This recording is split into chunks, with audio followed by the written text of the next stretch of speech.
nasa meeting po sa Okay. school. Okay. Sige. All right. I think we can start na. So, good evening everybody and thank you kahit medyo late na tayo nag-meeting today.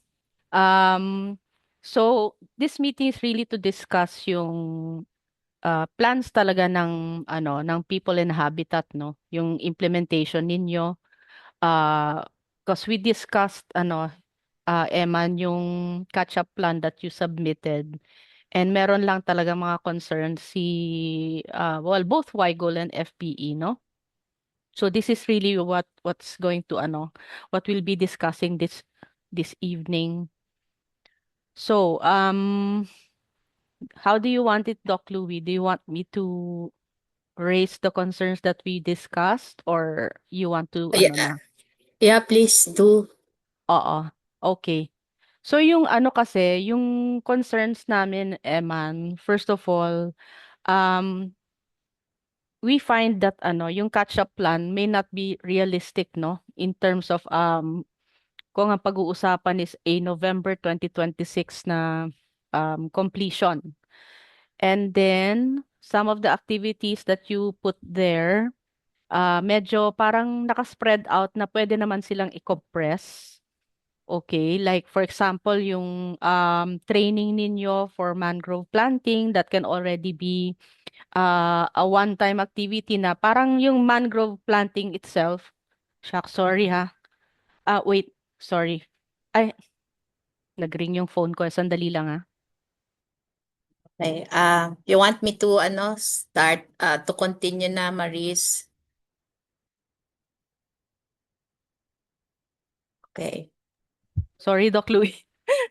Biglang nag-ring yung phone ko. Nasa tenga ko. It's Nabingi okay. ako. It's okay. It's okay. Ayun. Okay. You want to, na, Doc Louie? Sige. All right. I thought matatagalan kang makabalik. Eh, But in anyway, okay. Mm-mm. yeah, Jan, how should I call you, Jan or Eman? Eman na lang po. Eman, okay. Yeah, kasi looking at your catch-up plan, Eman. Yun nga as Maris mentioned, no. Seems na yung mga activities can be done actually 1 day, 2 days, pwede na no. Alright. Ang pinaka ano lang din dito, ang issue natin is that sobrang tagal na nito, Eman, 2024 pa. Diba? So, supposedly natapos na kayo ng 2025 and yet wala pa tayong nasimulan kahit na isa, no? Alright. So, gusto lang namin malaman ano ba yung naging problema. So, siguro before tayo magpatuloy dun sa catch-up plan natin, ano ba yung naging problema natin?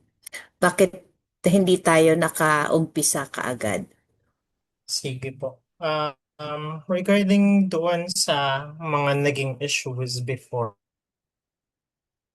nung nasa Catanduanes State University pa kasi, school-based pa yung organization before. Ah, Mm-mm. ang kami ng transition as fully committed as a community-based organization. So, and doon din yung na-plan siya din yung pagpapa-register sa Securities and Exchange Commission. Pero prior to that ay marami din yung mga naging issues.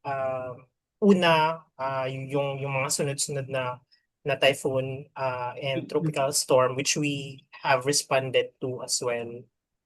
Nagkaroon kami ng malawakang response doon sa Tropical Storm Christine. Almost 2 to 3 months din yon hanggang sa magkaroon sila ng full na recovery and rehabilitation kasi we also after nung response namin ay nakipag-coordinate pa kami with various organization para ma-ensure din na yung full recovery nila ay masusuportahan din since meron kami partnership noon with the provincial local government unit na in any case na kailanganin pa kami ay makakapag-help pa din kami sa response. So we fully committed muna doon. And then sumunod na yung uh, yung bagyo yung super 2024 yun. Mm-mm. And then nung 2025, last part ng 2025 ay naging busy yung almost lahat ng mga core members nun sa thesis writing, since yung kalahati ng mga members ay pag-graduate that time. So nag-focus din ulit doon ang team. So and after graduation ay minabuti rin ng iba na mag-Manila, pero fortunately ay nakakuha naman ng work immediately after graduation here. So yung isa naging nurse na sa Catanduanes Doctors Hospital, and yung dalawa ay nasa Provincial Youth Development Office, and yung isa naman ay nagka-freelance. So and yung lahat ng mga iba merong nag-Manila um, for vacation, so hindi na rin namin na ano. Since 10 lang talaga kami sa organization, hindi kami nakakapag-member pa ng mas marami kasi we value yung commitment din sa organization. Hindi palagi kaming nag-undergo ng recruitment. Kaya ngayon, meron kayong mga organizations member actually na nasa 30 yung nag-sign up for that specific membership drive. Tapos, yun yung nag-undergo sila ng uh, parang nasa probationary periods lahat. So, yun din yung magiging katuwang namin sa pag-implement ng mga projects. Yung sa Foundation for Development Environment and yung na partnership through the Resist the Wave. So, Oh, and yung missionary period pala nila, they have to actively join 3 consecutive activities para fully maging member. So, kaya medyo positive din kami sa pagpursu pa din ng FP kasi malaking sayang din for us. So, on the financial part ni FPE, nung project ay kalahati, hindi pa siya kalahati yung fund na nagagastos namin doon. Mostly kasi ay transportation, yung iba ay since mataas yung nagastos namin for transportation, and unti lang yung nailagay doon sa sa project funding namin sa tranche 1 ay hindi namin fully nilagay doon yung expenses. So ginamit namin yung ibang mga funding sources para magamit. Pero hindi pa talaga kami fully nakabababa doon sa mga nakapagbaba pa lang kami just this few months sa mga CSOs doon sa 4 na munisipyo. And then yun nagsisimula na din kami. This month nakafocus kami doon sa pag-ratify ng Memorandum of Agreement, kung saan 3 ng national government agencies yung nag-affirm ng kanilang commitment doon sa pagpapatuloy ng Resist the Wave program. And just this first week ng September yung inaasahan namin na makapag-sign ng MOA, since yung isa ay pending siya sa sangguniang panlalawigan, yung sa side naman ni provincial government. Pero nag-letter na sila sa amin inviting us para maka-join dun sa dialogue, which is scheduled next week po. Supposedly ay bukas sana kasi meron doon activities. Ayun po. okay. I think, is that yung mga sinabi mong mga activities, the activities that you have mentioned, are those really part of the original proposal or proposed activities, or are you talking about a new project of your organization?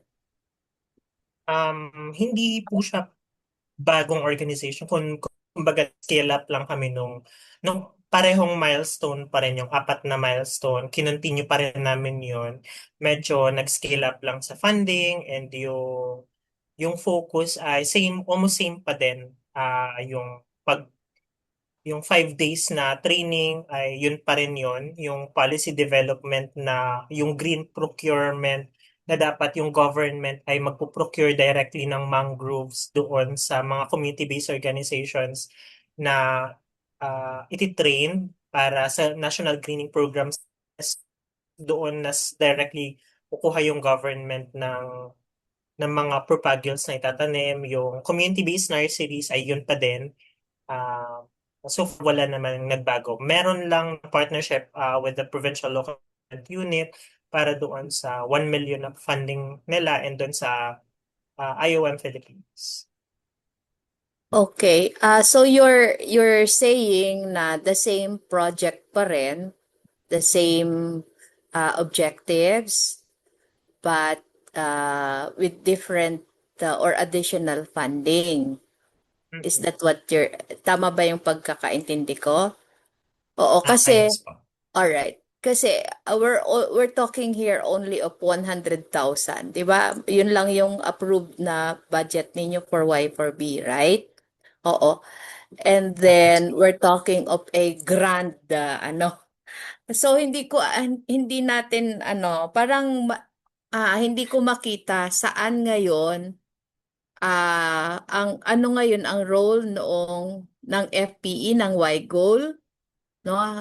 Ano na yung magiging role ngayon ng Y4B doon sa grand na project ninyo kasi you're already talking here of a 1 million budget, no?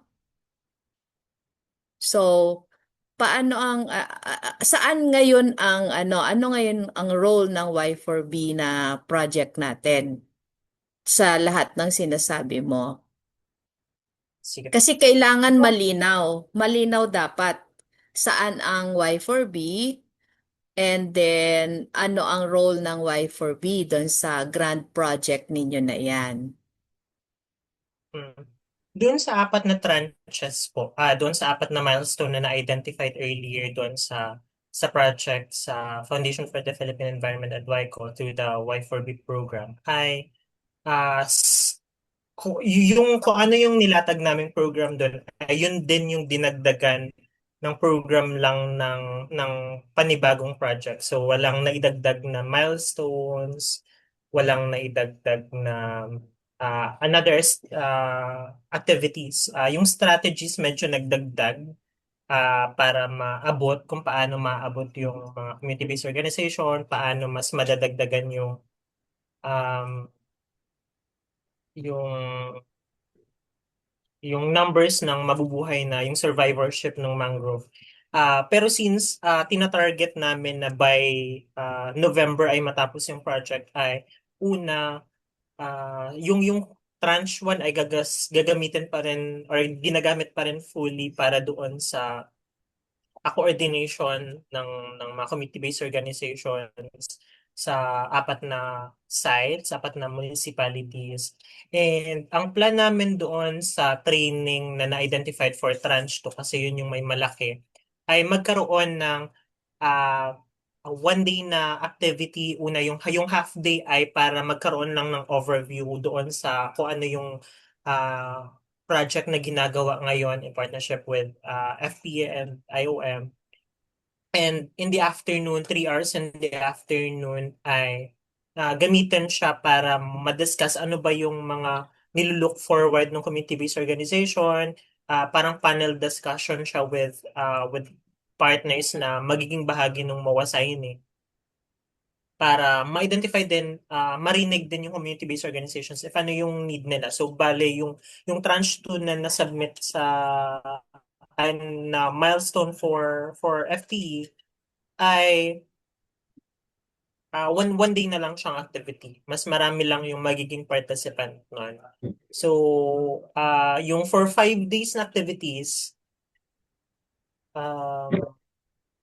na na-identified with IOM,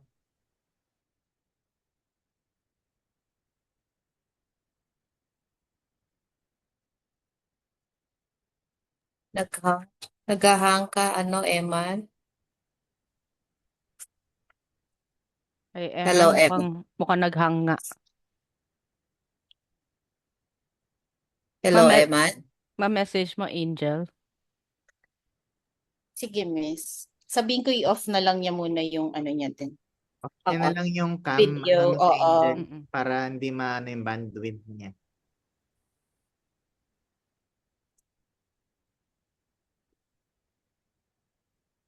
I'm messaging him now. You can switch off. Tsaka, yung Si John po ba? John, ikaw ba ay from ano din?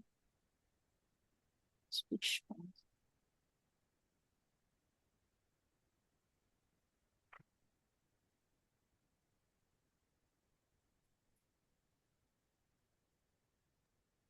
O na-drop na nga siya sa ano. Wala Oo. na siya sa... What about John? Can you continue the discussion? John?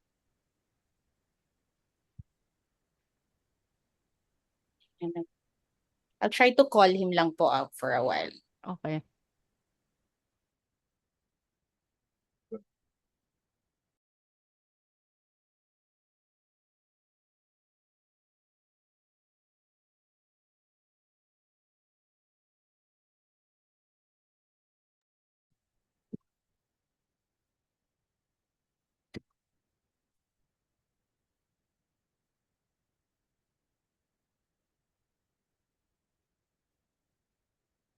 O nawala na silang pareho.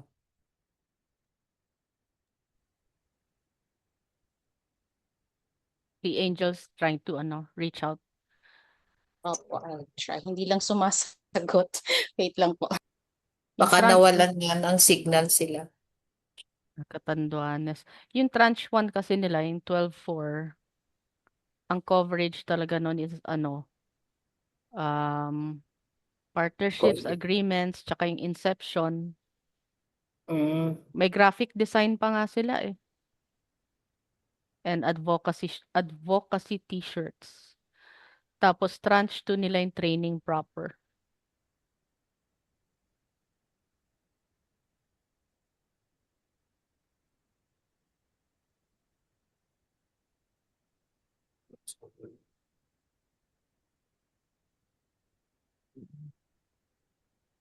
Concern ko lang dyan, Miss Maris talaga, Mm. yung kinuwento niya na nurseries, hindi na kailangan ng ordinance nun. Oo nga eh. Kasi Yes. may isa pa siyang policy doon sa catch-up plan niya, yung executive order. Kung gusto niya nga, doon niya na lang ilagay para isahang activity lang, hindi na kailangan. Mm-mm. Kasi mag-aano lang yan kung ilalodge niya pa as another ordinance. Bureaucratic delay na naman yan, tsaka unnecessary. Kasi pwede namang gawin kaagad yun ng gobyerno, ng Oo. LGU. Mm-mm. Baka ang pwede pa nilang policy is on declaring the area as locally conserved area. Opo. I think mas Hindi yung yan. ordinance sa paggagawa ng nursery. Tsaka may, Anybody can have nursery. tsaka hindi siya need na ng basta hindi talaga siya need ng ordinance. Kasi may pinapahirapan pa nila sarili nila kung mag-ordinance. Yeah. Oo. Hindi kailangan ng ordinance para mag-nursery. Ayan, joining na siya.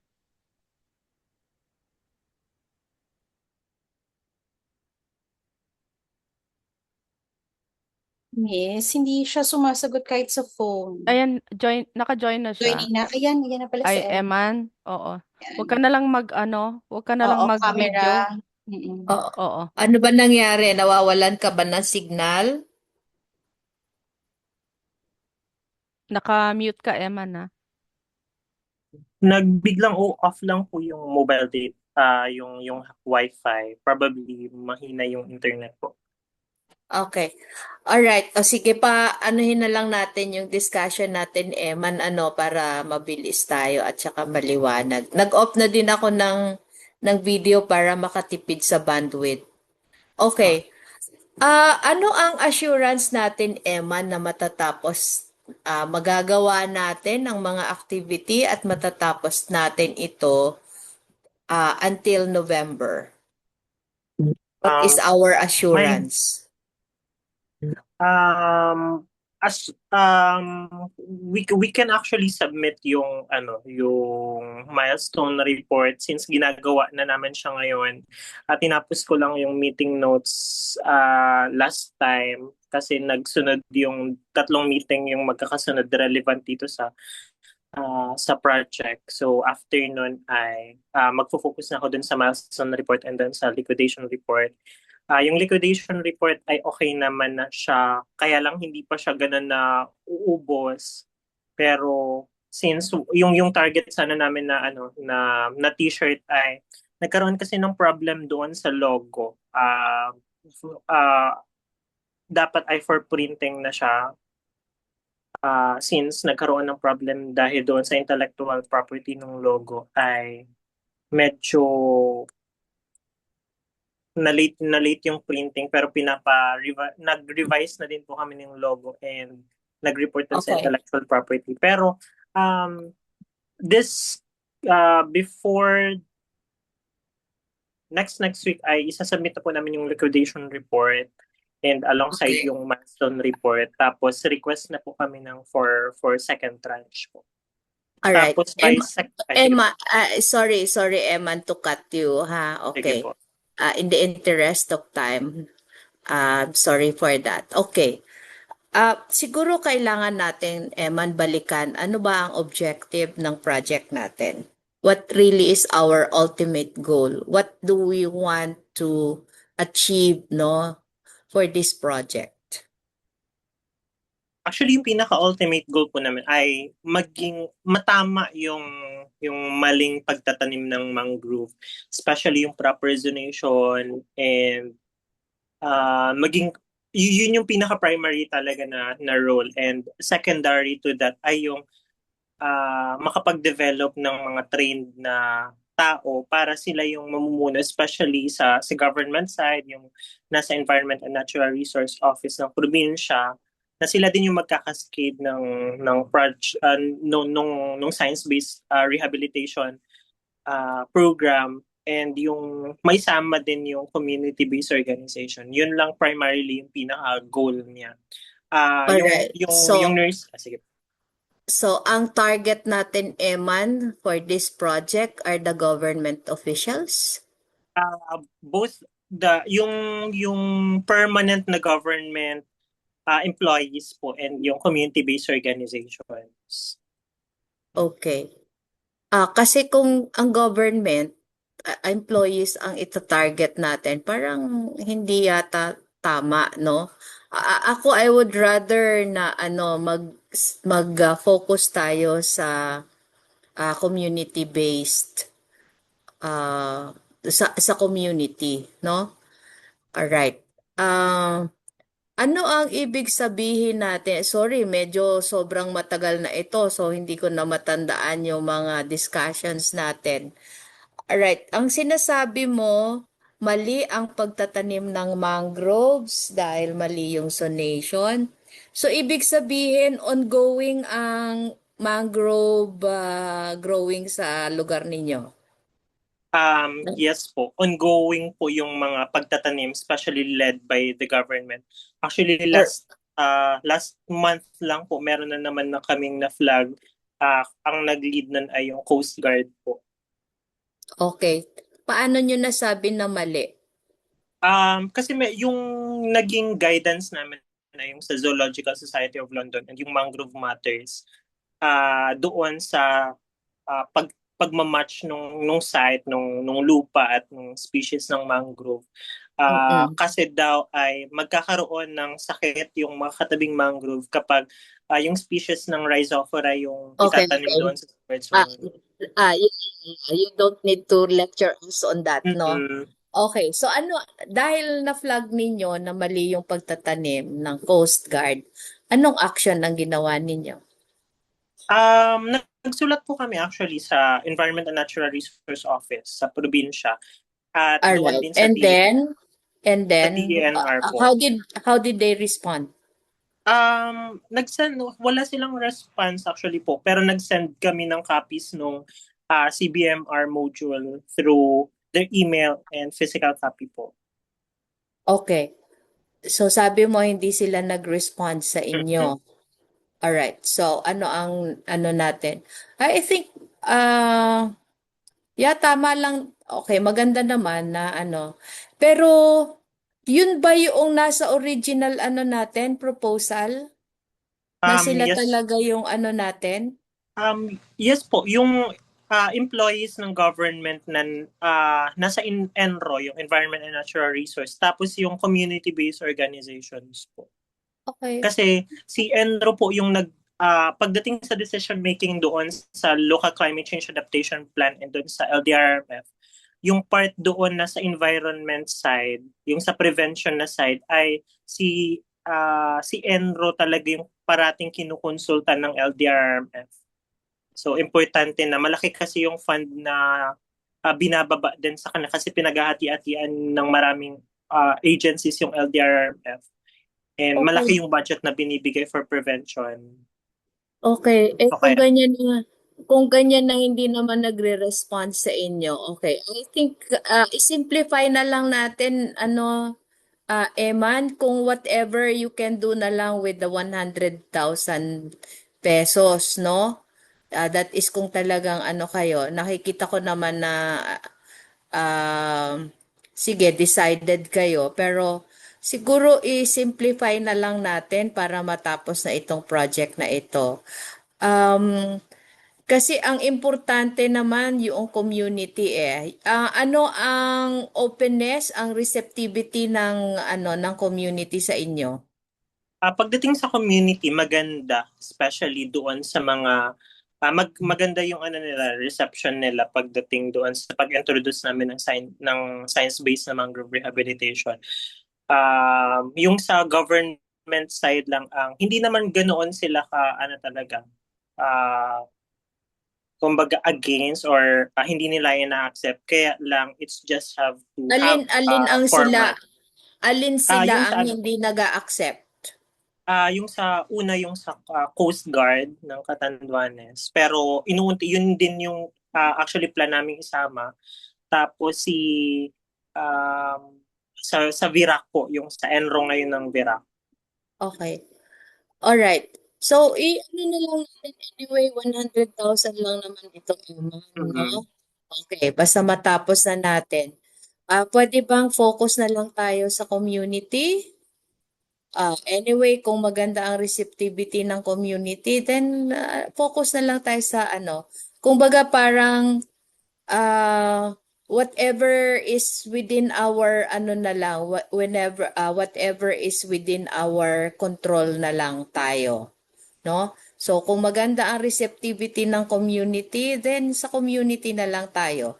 Sila yung turuan natin kung ano ang science-based mangrove rehabilitation. Make kung baga parang gawin mo silang model, no?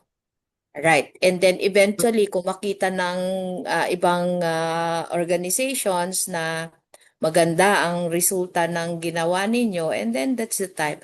Or, anyway, sabi mo, meron naman na kayong mga partnerships with other organizations who will be giving you a bigger funds for this, then saka yun na lang yung i-target ninyo, no? Yes. Kumbaga yun yung way of scaling up ninyo nitong project na ito. Ang importante sa atin ngayon is maituloy na at matapos itong project na ito. So kumbaga, i-recalibrate ang ating mga activities. Ano yung mas importante?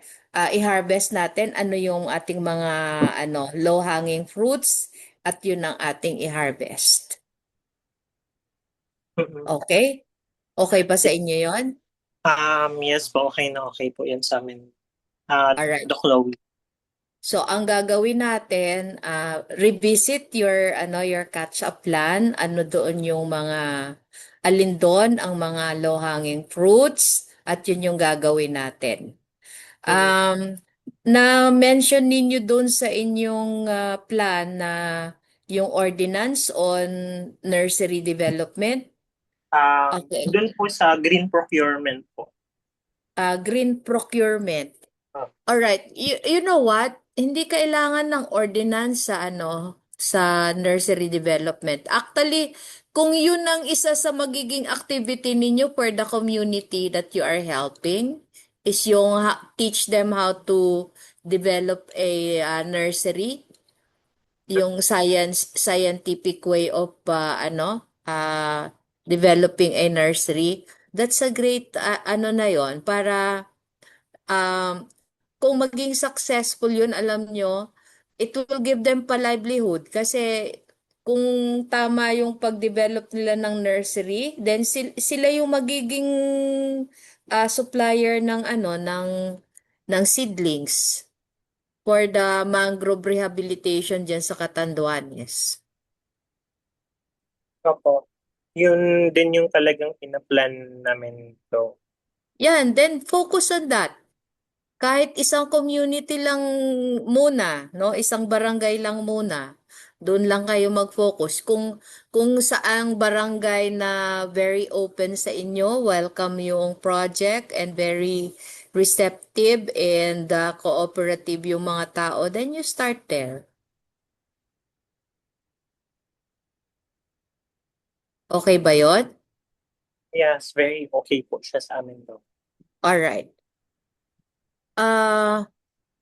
Nabanggit mo kanina na yung t-shirt, Yes yun po. yung hinihintay nyo na matapos. Okay, ang tanong ko ay, how will that contribute to the success of your or to the attainment of your objectives? Um, The t-shirts. sa branding actually po siya ko doc nung project sana. Mhm. Kaya nasa tranche 1 siya na part. So parang Oh.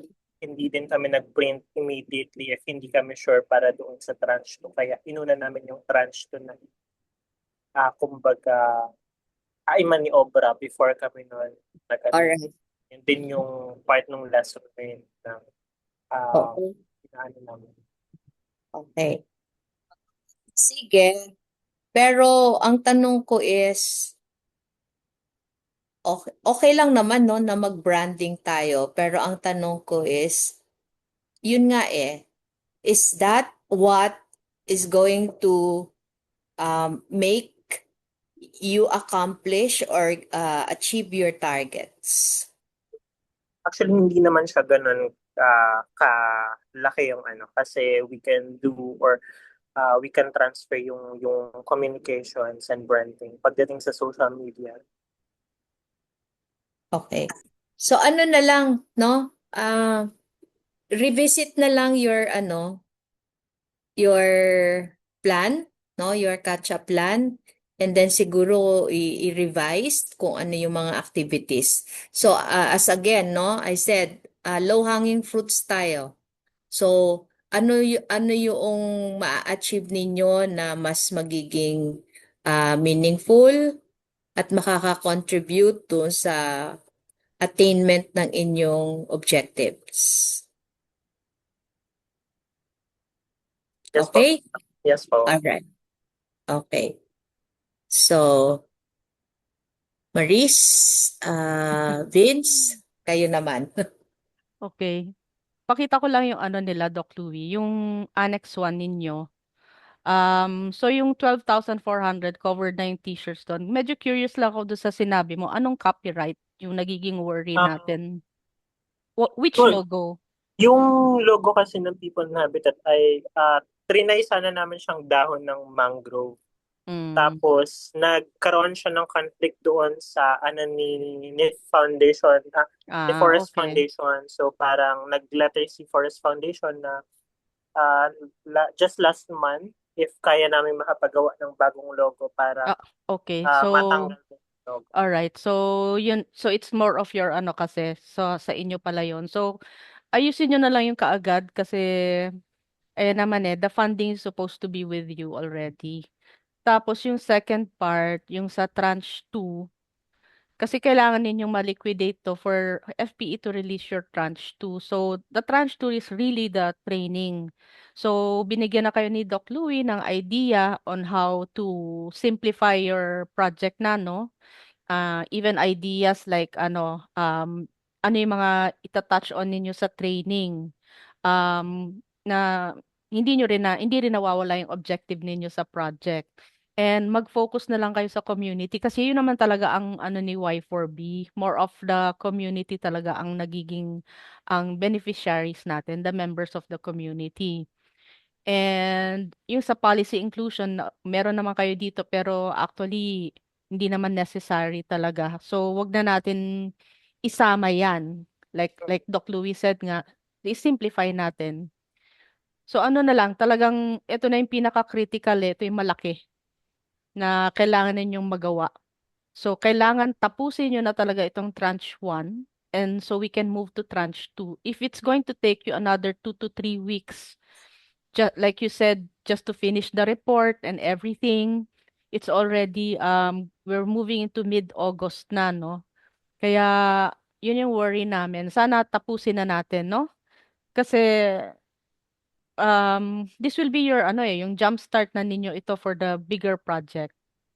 Okay? And it also shows us, and later on, for in case you apply for, meron na kayong bigger grant, pero apart from this, no, it also shows na kaya ninyong tapusin. Okay? So, marami nang binigay na idea si Doc Louie. So, maliliit na lang naman tong mga next ones. Pero, yon tapusin na natin. Ha, Eman? Yes po. Yes po. Sana it will not take another 3 weeks, no? Para lang ma-liquidate and everything yung 12,400 na sinasabi natin, no? Tapusin na natin. Oo. Yes po.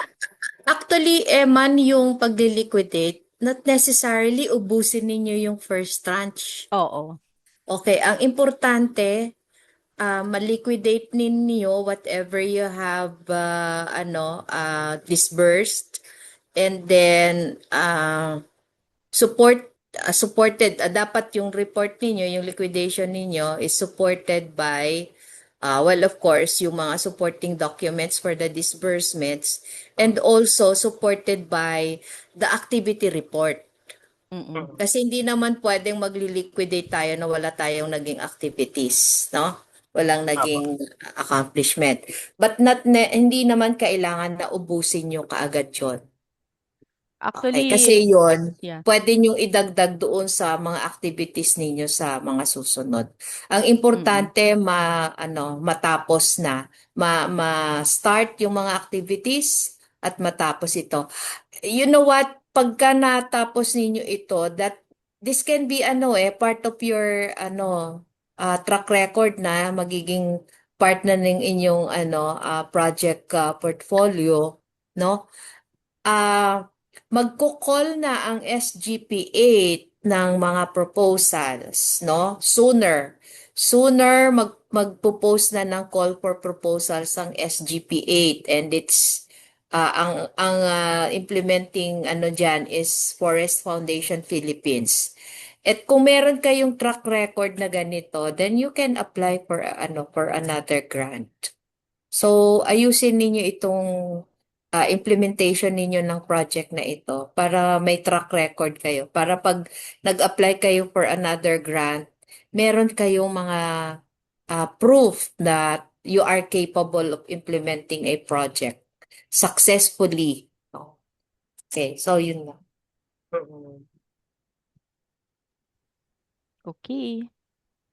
May questions kayo, Eman? Ikaw, Vince, you want to say something? Wala na rin, Miss Maris, yung ano na lang, yung doon sa policy inclusion, agree ako doon Oo. sa sinabi ni Doc Louie. Yeah. Para since up to November 2026 na lang din, better na naman. And hindi naman necessary na ordinance ang kailangan doon. Mm-mm. Kasi it may just add to bureaucratic delays, lalo na LGU pinag-uusapan natin. Yeah. Yun lang. Okay. Kayo, Eman, may questions pa kayo for us? I think wala naman na po. Susundin na lang din po namin yung nabanggit ni Doc Louie. And hingi din po kami siguro ngayong gabi ng